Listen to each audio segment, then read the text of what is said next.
Mica, en 7:15 dice: como en los días de tu salida de Egipto, te mostraré maravillas. Cuando hablamos de maravillas, el pináculo de las maravillas de la salida de Egipto es la apertura del mar.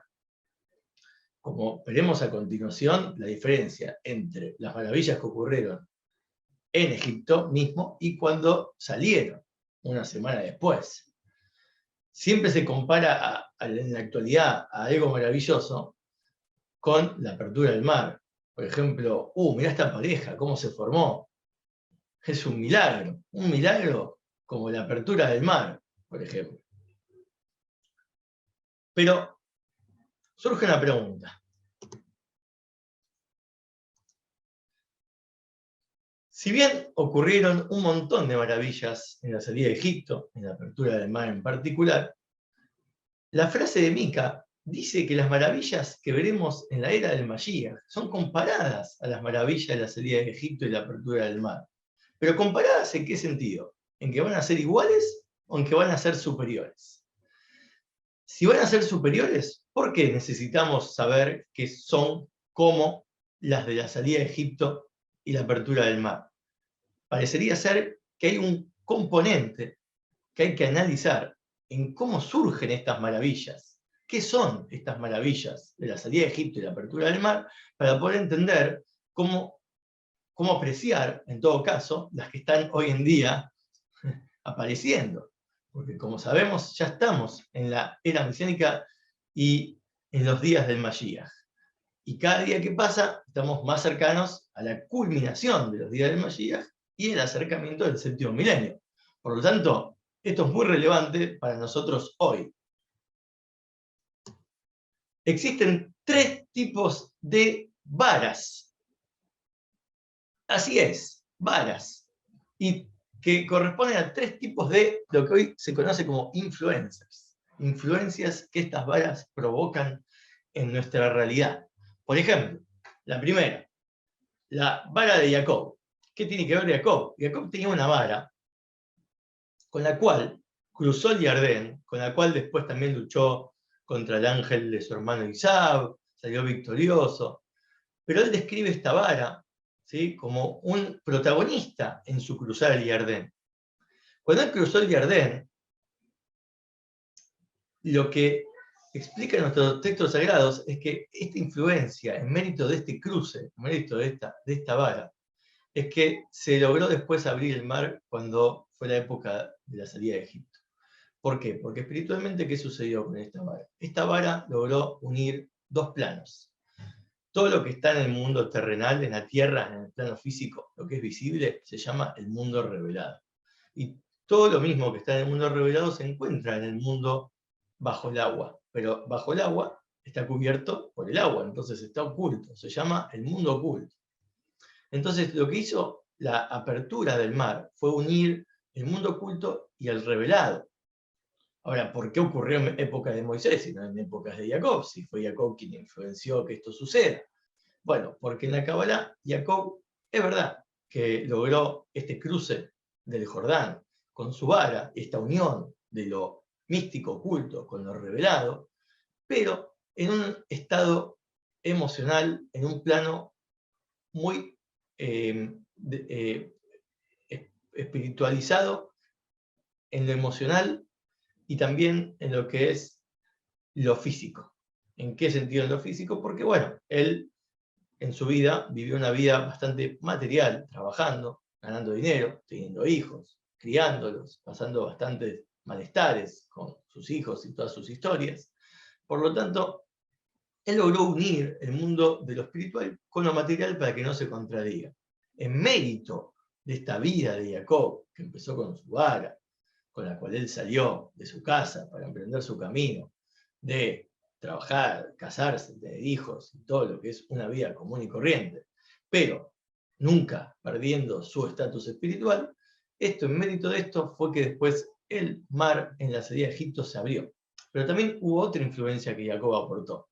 Hay una bendición que Dios le dijo a Jacob: Ufaratza, te expandirás. ¿Hacia dónde? Hacia el norte, sur, este, oeste.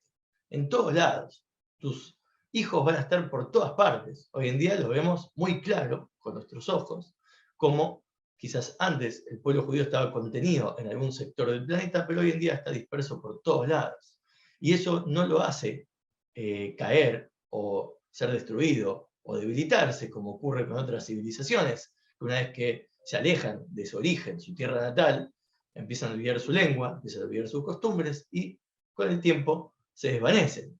Pero la bendición es que el pueblo judío se va a expandir a lo largo y a lo ancho del planeta y nunca va a desaparecer. Al contrario, va a poder combinar su hábitat actual, aunque no sea el original de la tierra de Israel, pero hacerlo espiritual eso, y no perder su dignidad espiritual y su moral espiritual. Entonces, toda esta influencia, que justo tiene que ver con el viento del este que sopló toda la noche para que se abra el mar, porque el viento del este, convengamos que es parte de la bendición de Jacob, de te expandirás al este, oeste, norte y sur, ¿sí? Que había un viento muy particular que también participó de la apertura del mar. Y también participó uno de los hijos, o nietos, o bisnietos de Jacob, llamado Nachshon ben Aminadab, de la tribu de Judá, que él se tiró al mar, más allá de que Moisés tenía la misión de abrir el mar, Nachshon se tiró al mar antes que todos, cuando el mar todavía estaba en posición común, sin haberse transformado, y cuando le llegó hasta el cuello, es ahí donde el mar empezó a abrirse. Entonces hubo una involucración muy humana, gracias a Jacob, al mérito de Jacob, al viento del este y a este Nachshon.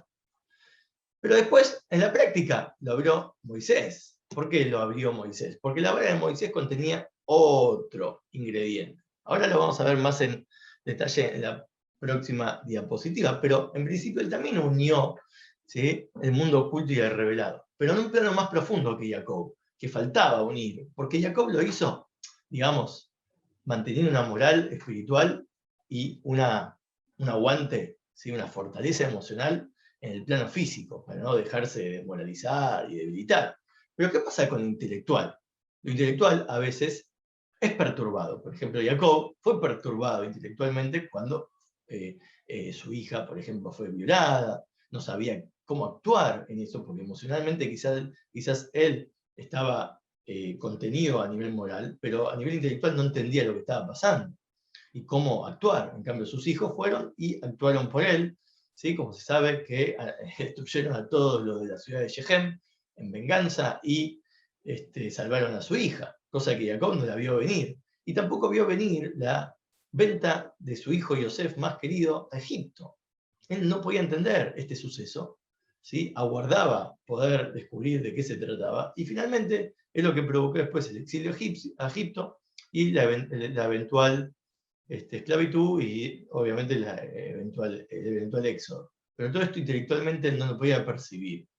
En cambio, Moshe, quien nos entregó la Torá, quien tenía la capacidad de recibir la Torá para poder entregarla, estaba en un plano un poco más elevado, que es poder unir la confusión que hay a veces intelectual entre lo oculto y lo revelado, porque es muy y más fácil acceder a conocimientos que son de índole, no sé, moral, cívicos, ¿sí? Civiles, cuestiones de este mundo, ¿no? Analizar leyes y filosofías que van de la mano con nuestra realidad del día a día. Pero ¿qué pasa con los conceptos cabalísticos, espirituales, que nos hablan de cuestiones muy elevadas, esotéricas? Nuestra mente es como que no puede con ellas porque intelectualmente rompen sus esquemas, sus paradigmas. Y Moshe logró entregar también con su Torá todos los aspectos místicos y ocultos que nos faltaba en nuestra mente entender, como por ejemplo algo sencillo como la Shahá Pratit, comprender que Dios supervisa a cada criatura particularmente y nada es casual. Entonces, hoy en día, luchar contra los paradigmas empieza por descubrir que nada es casual, todo pasa por algo. Y cuando uno empieza a estudiarlo, en su cabeza empieza quizás a darse cuenta por qué pasó. Y al descubrir por qué pasó, también se tranquiliza, también vive con más alegría, también vive con una fe mucho más integrada con su intelecto. Por lo tanto, eso es lo que aporta la vara de Moisés. Después está la vara del Mashiach, quien va con su vara, por decirlo así, por más que no tenga una vara, pero es muy interesante que vara también se llama Shevet.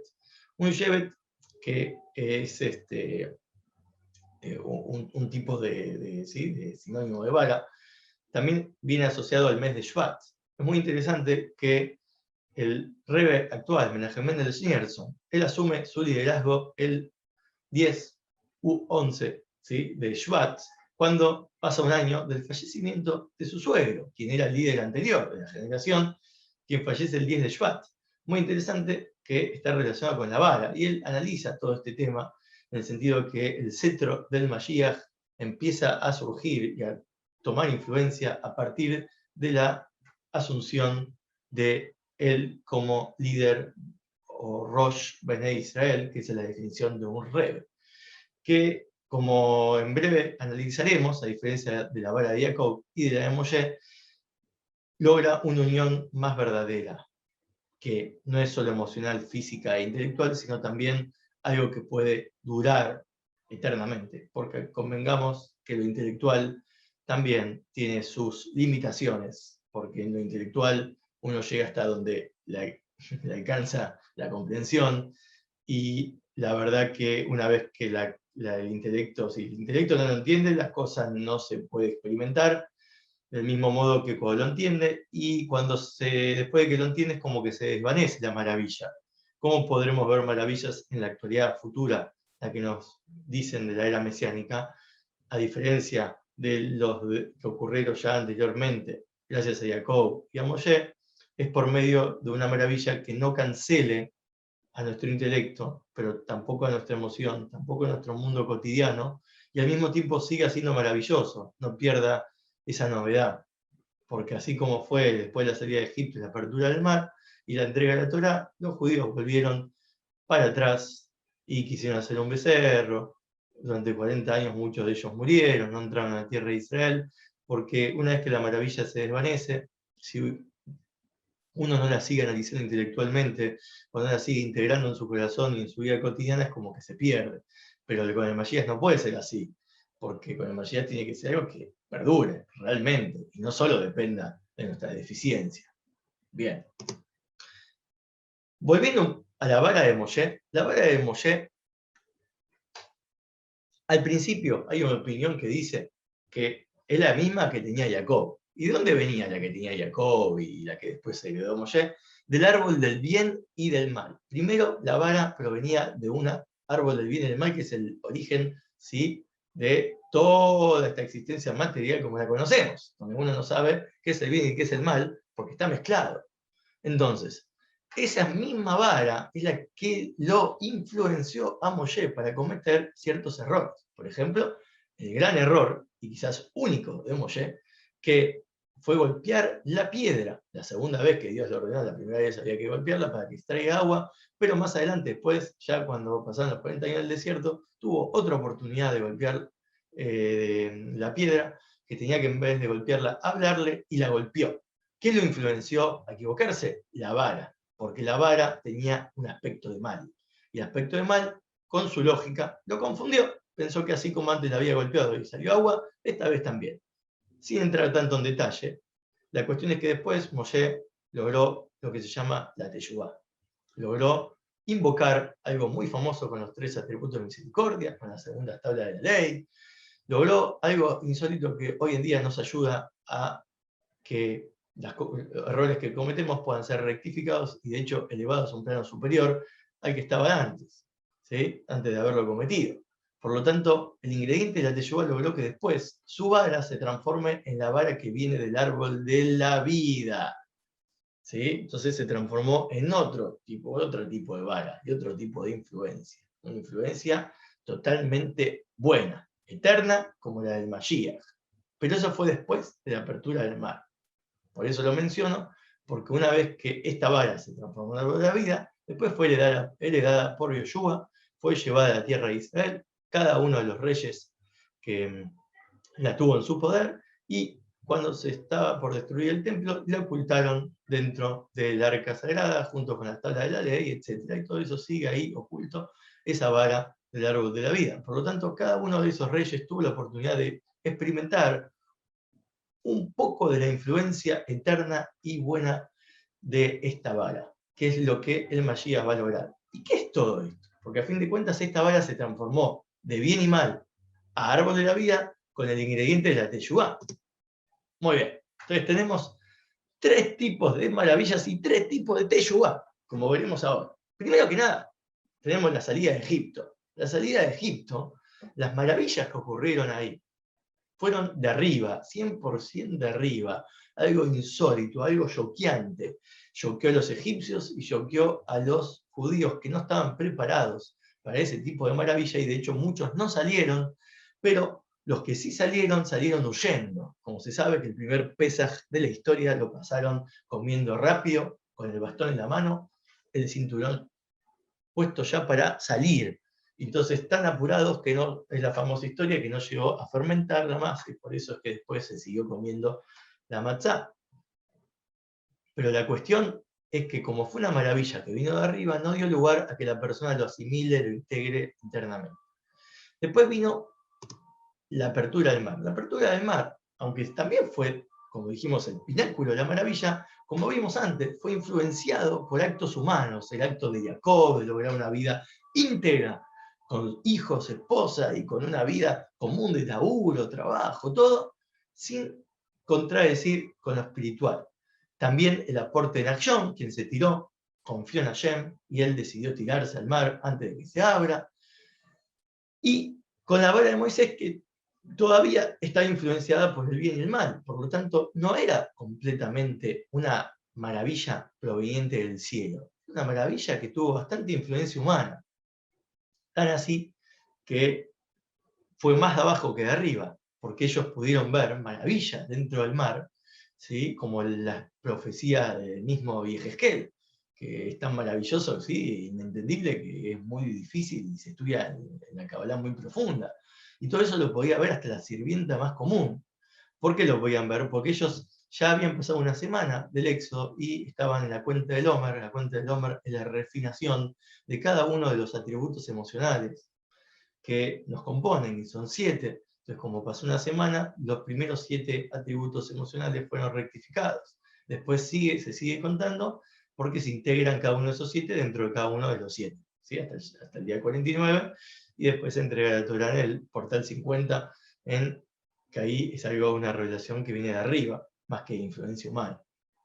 Pero la refinación de todas estas sefirot emocionales permitió que los Yehudim en ese entonces puedan asimilar lo que estaban viendo, puedan reconocer la maravilla, puedan agradecer a Dios, tan así que hasta cantaron, tanto hombres como mujeres, cantaron alabanzas, que hoy en día decimos en la tefilá, ¿sí? Alabanzas y el famoso cántico del mar.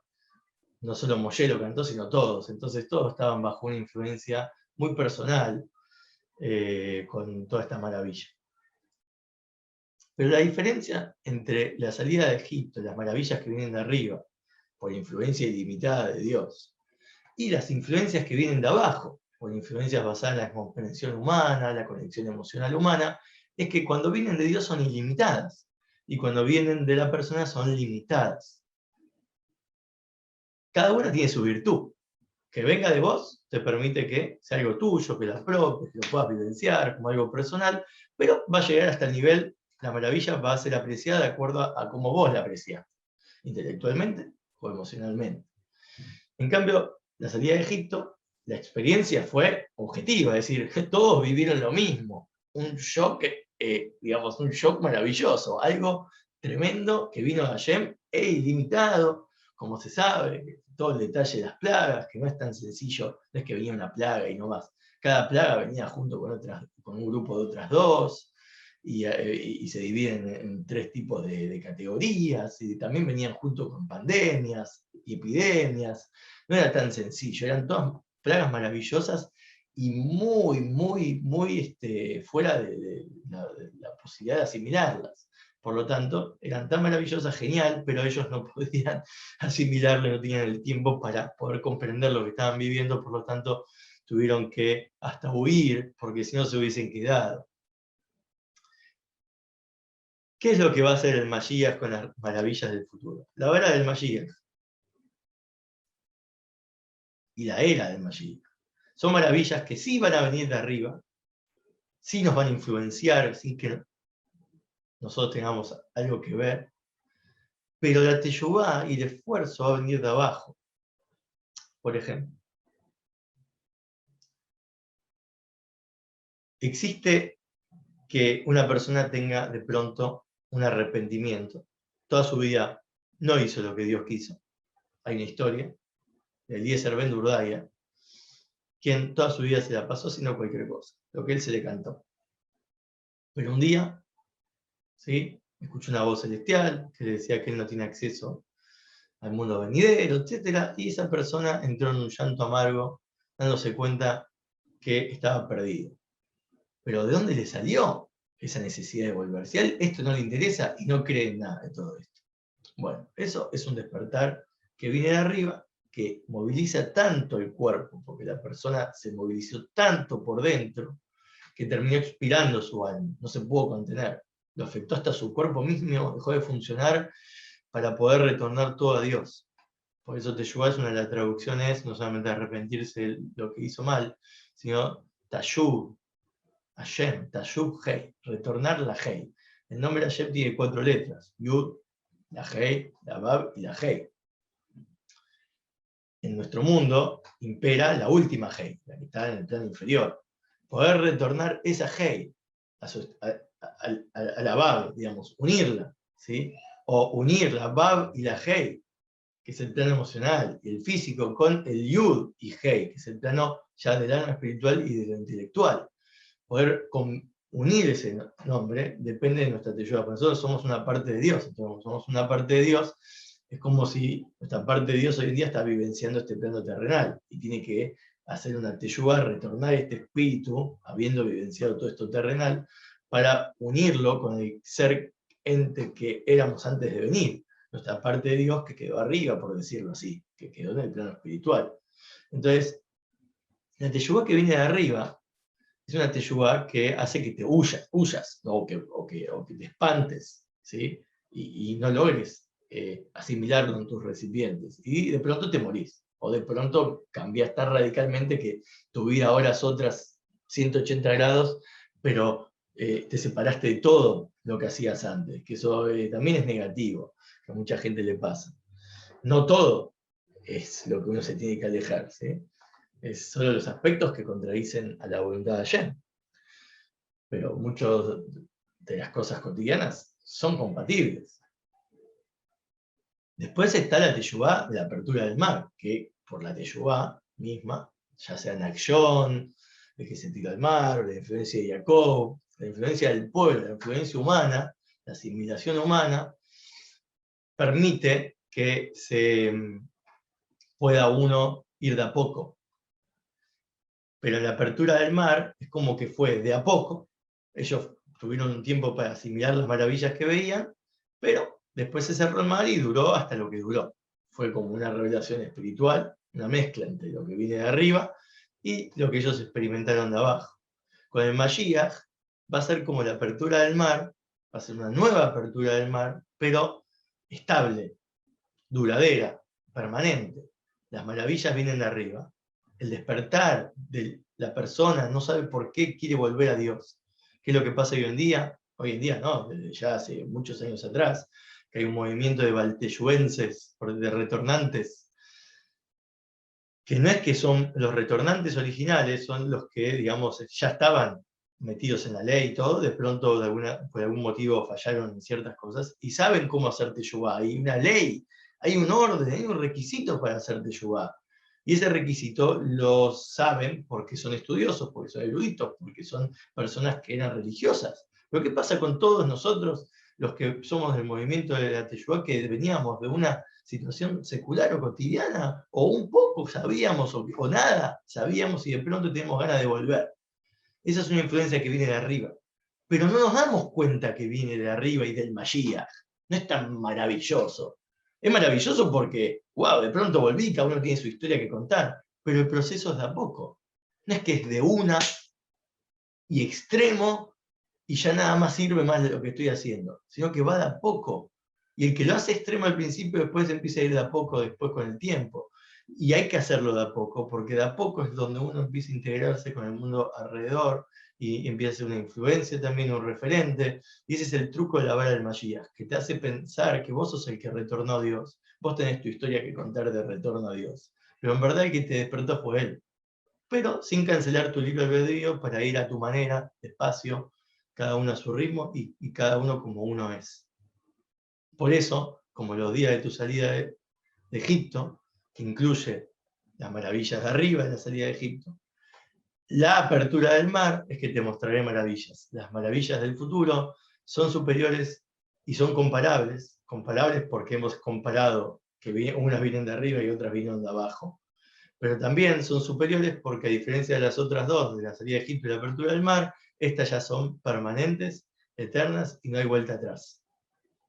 Así que todos podamos ver las maravillas que tenemos a nuestro alcance, a nuestro alrededor, que son muchas, empezando por las cotidianas, empezando también por leer en vez de diario de malas noticias, diario de buenas noticias, que también hay dentro del judaísmo y dentro de muchos círculos de la vida misma. Uno puede escribir, si no lo hay, que lo escriba uno, todas las cosas buenas que ves a tu alrededor. Por ejemplo, hay cosas hoy en día muy visuales, muy auditivas y muy visuales, que en épocas, hace miles de años, era inconcebible pensar. Por ejemplo, el pasuk que dice que Dios ve de un lado al otro del mundo y sus ojos nunca se apartan de ver, y dice, ¿y eso cómo se entiende? Hoy en día lo podemos entender con los satélites, sí, hasta un ser humano puede estar en una pantalla mirando lo que pasa alrededor del mundo, ¿sí? Y eso es un ejemplo pequeño, pero hay muchas maravillas ocurriendo a nuestro alrededor constantemente y hay que abrir los ojos, porque esta es la forma de cómo podemos darle lugar a las maravillas